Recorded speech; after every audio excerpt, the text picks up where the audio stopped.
आई कहां से हुई, ये मामला मेरा है। लेकिन बेटा अगर पूछना चाहते हो तो सबसे पहले अपना परिचय तुम दो। अगर किसी से किसी का परिचय जानना हो, किसी से किसी का अगर परिचय जानना हो तो उससे पहले अपना परिचय देना चाहिए। भैया मैं अमुक गांव से रहने वाला, मेरा अमुक नाम है, और भैया मुझे हल्का सा डाउट हो रहा है, मैं हल्का सा बोल रहा हूँ, ऐसा लग रहा है जैसे मैंने कहीं आपको देखा है, आप हैं कौन?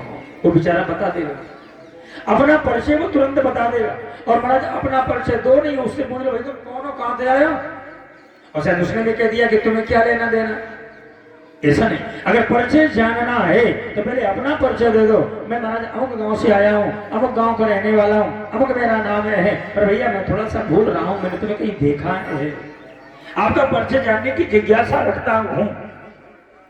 बड़ी सुंदर सी मोहिनी भगवान ने कहा, बोले देवता आप देखते हो, बोले बेटा तुम हो कौन, और ये तुम आपस में विरोधाभास कर क्यों रहे हो, ये झगड़ क्यों रहे हो, और जैसी का तुम आपस में झगड़ा क्यों कर रहे हो, आपस में झगड़ा करने का कारण क्या है?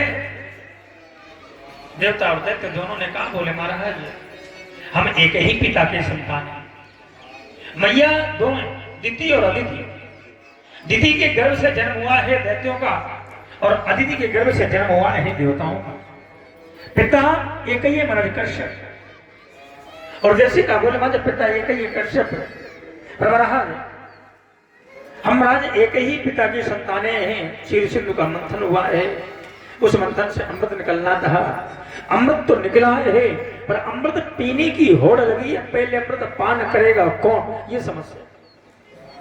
और जैसे का बोले महाराज ये समस्या, पहले अमृत पान करेगा कौन? देवी तुम एक काम कर सकती हो, और जैसे ना देवताओं ने कहा, बोले देवी तुम एक काम कर सकती हो, बोले क्या? बोले इस अमृत का बंटवारा कर सकती हो।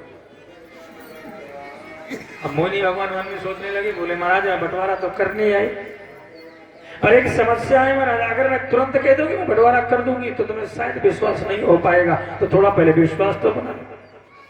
हाँ, और जैसे महाराज कहा, महाराज मैं थोड़ा विश्वास ही तो बना। तो बोले महाराज तुम मुझे पहचानते? बोले नहीं।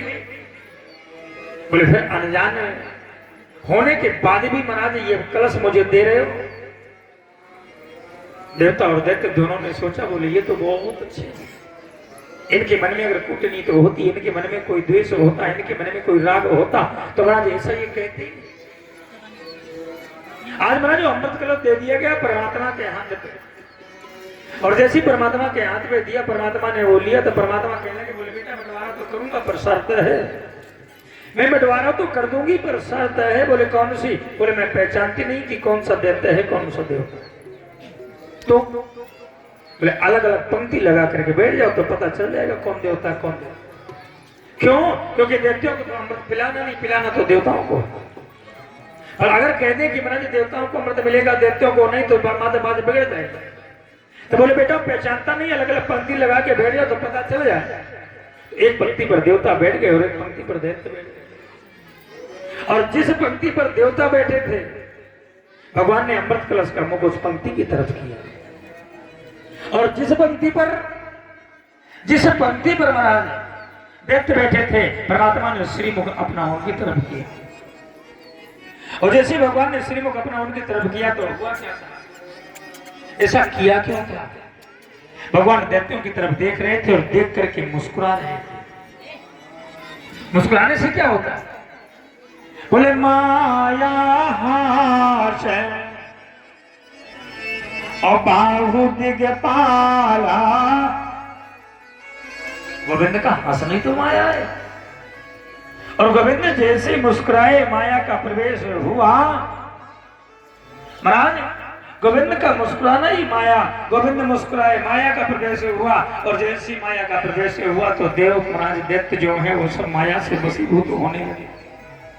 जिन जिन पर दृष्टि पड़ती जा रही वो वशीभूत होते जा रहे, और देवता जो है अमृत पान करते जा रहे। लेकिन कहते हैं वहीं पर महाराज एक बेटा था, कौन?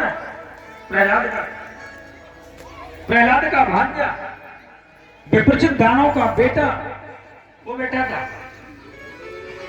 हाँ, सिंहिका का पुत्र। और जैसे सिंहिका के पुत्र ने देखा महाराज समझ गया मुझे लगता है कुछ ना कुछ गड़बड़ है। क्यों? क्योंकि जो देवताओं की लाइनें हैं वो लाइन तो महाराज जाने कितने किलोमीटर की बनी, जाने कितने किलोमीटर की देवताओं की लाइन बनी।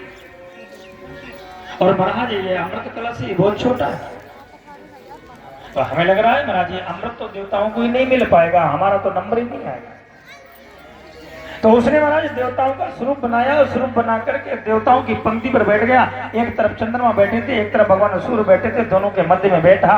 और जैसे दोनों के मध्य में वो बैठा तो दोनों के मध्य में बैठने के बाद महाराज जैसे अब उसमें तो अमृत मिल ही रहा था, तो वो भी महाराज चुल्लू लगा करके अमृत पी गया।